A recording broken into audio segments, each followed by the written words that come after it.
something that I think is also important about facts. Because recently on your show here... I was just going to get to that. Good. Helping you out. You want me to ask you the question? No, look, some of you have accused me of being a traitor to my country, a Russian asset, a Trojan horse, or a useful idiot, I think was the term that you used. Picture tuning in for light chatter, then suddenly you're in an arena. Joy Behar misplaces her shield and Tulsi Gabbard sparks the blaze. One moment it's daytime TV, the next, a verbal demolition derby. Heads up, Joy's talking points didn't just stall, they went up in flames. Tulsi didn't trade barbs, she steamrolled. I've never seen Joy scramble this hard. The clash is so wild it makes reality shows look sleepy, so keep your eyes glued. It's a shocker from the first exchange. We're getting a little bit far ahead of ourselves, but Franklin Graham finds you refreshing. He doesn't find me refreshing.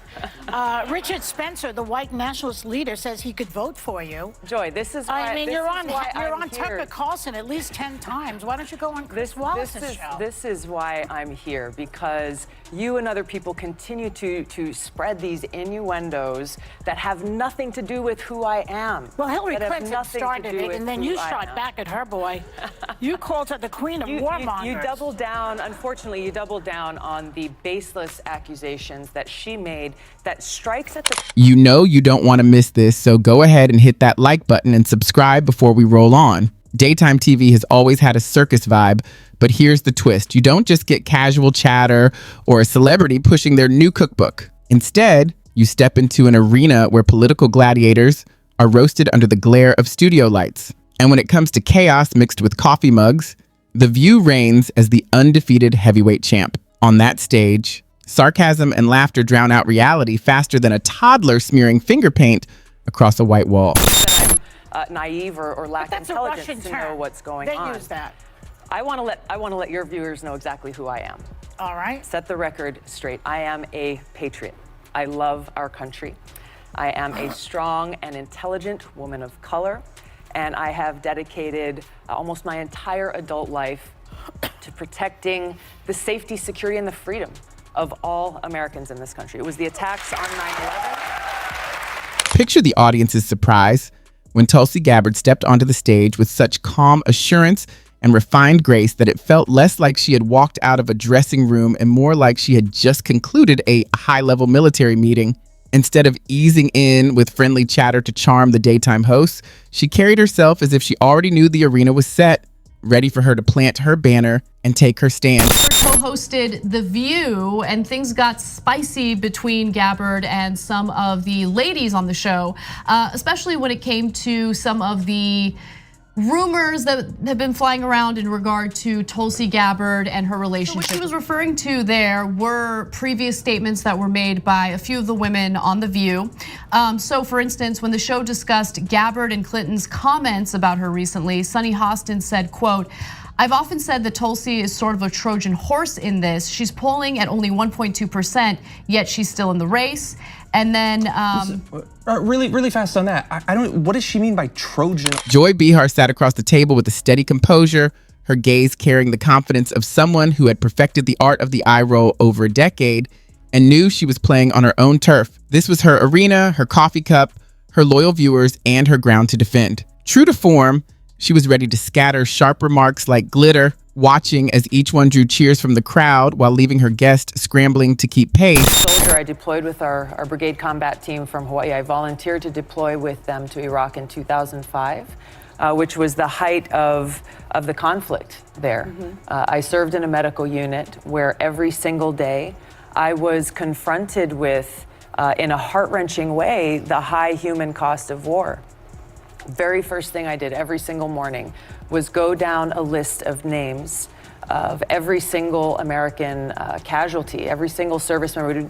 But here's where the story takes a sharp turn. That morning, the audience had no idea they were stepping into what would feel more like a high-speed crash course than a simple talk show. Yet, Tulsi wasn't the one about to wreck. The room carried a charged stillness, the kind that hangs just before lightning splits the sky.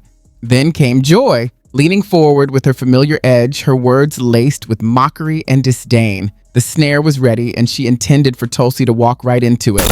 Intelligent woman of color, and I have dedicated almost my entire adult life to protecting the safety, security, and the freedom of all Americans in this country. It was the attacks on 9/11.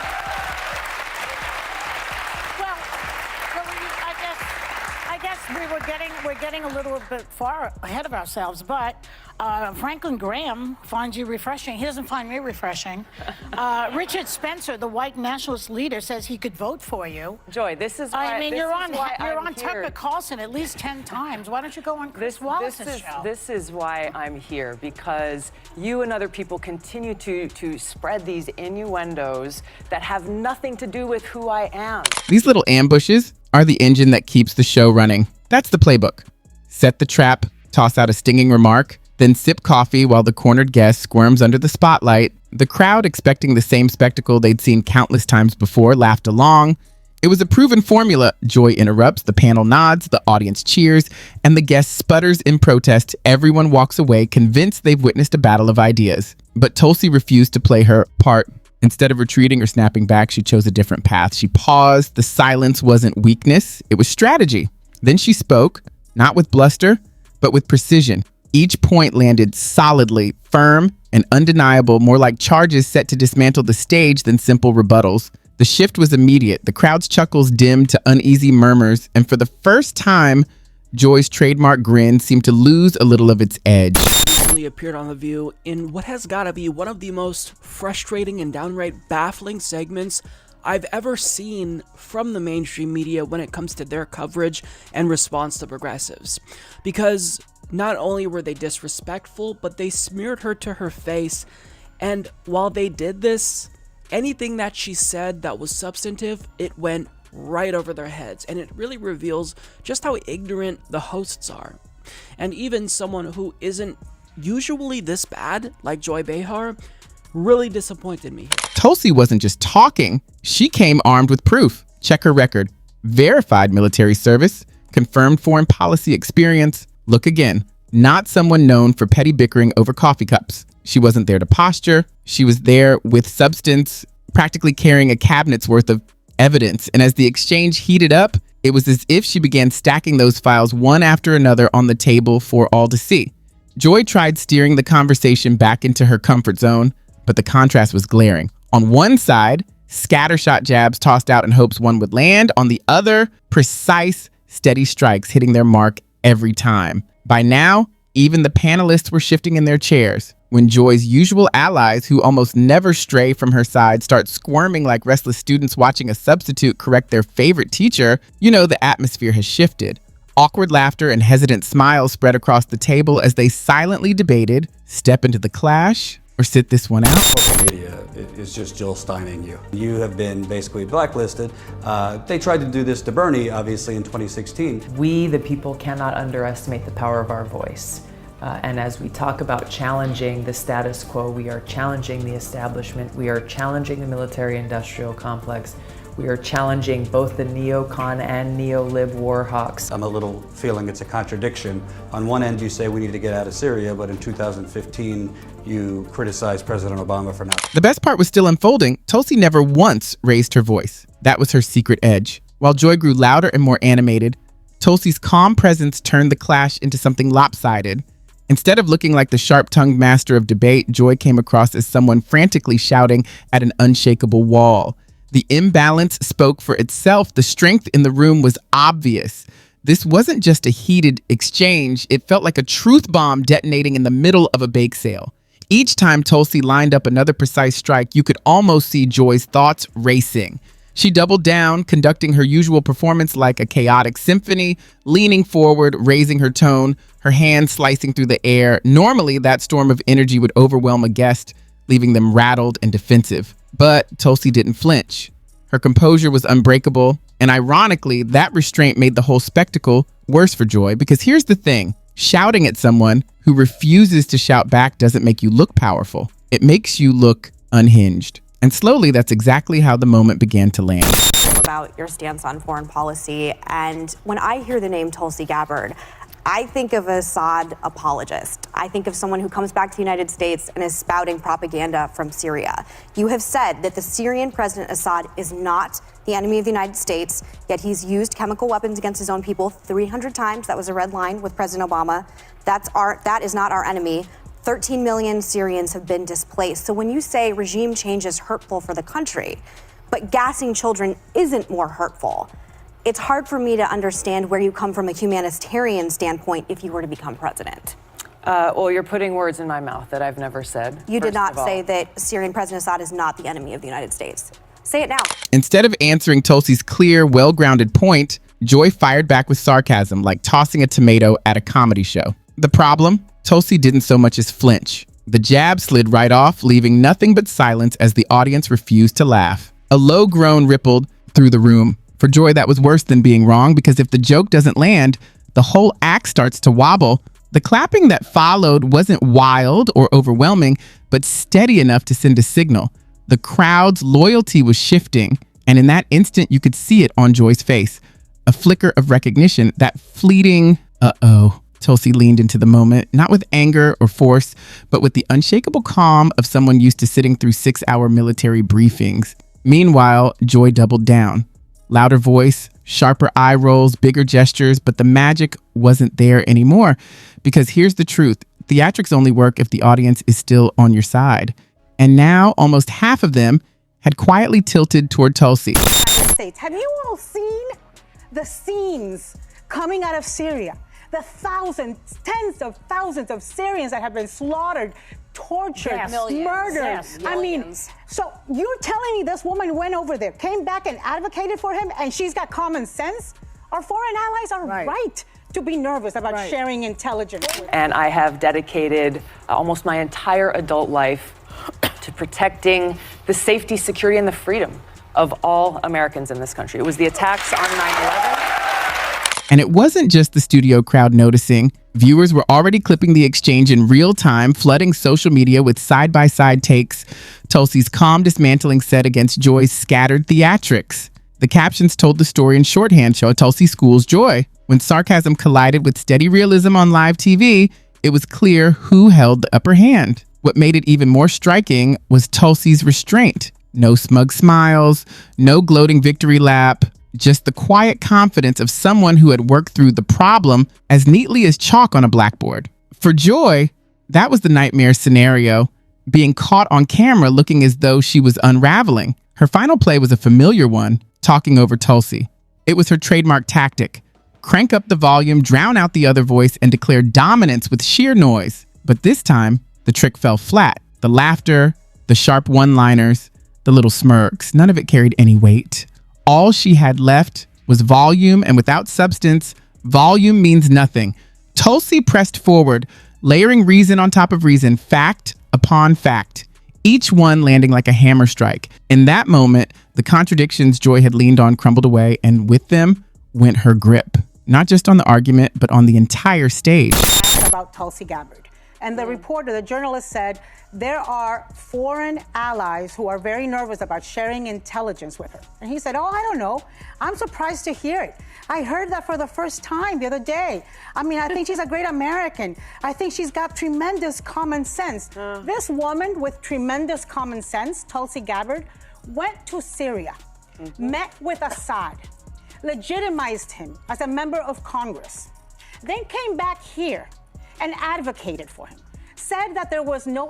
And it truly couldn't have gone worse for Joy. The View usually runs as an echo chamber, a space built for light banter, shared laughs, and the occasional pre-scripted disagreement. It's not designed for a real contest. But when Tulsi walked in, she flipped the format on its head. Suddenly, this wasn't about who could shout the loudest. The only thing that mattered was who actually had the facts. And Joy didn't. By then, even the other panelists had gone silent. They knew better than to wade into a battle already lost. All they could do was sit back and watch as Tulsi closed the net piece by piece while Joy flailed in place. The momentum had shifted completely. On her own stage with her own crowd, Joy looked less like the commanding host and more like a court jester who had forgotten the script. In contrast, Tulsi seized the moment. Calmly, steadily, she took control. like climbing aboard Joy's ship and quietly taking the wheel while Joy was left bobbing away on a flimsy, waterlogged raft.